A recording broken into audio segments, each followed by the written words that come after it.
Looking for a fun and easy jewelry project?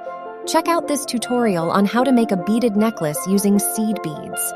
In this video, I will take you through the process of creating a seed bead choker that you'll be proud to wear. So grab your beads and let's get started.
If you liked this tutorial, be sure to check out my other videos on making simple beaded necklaces.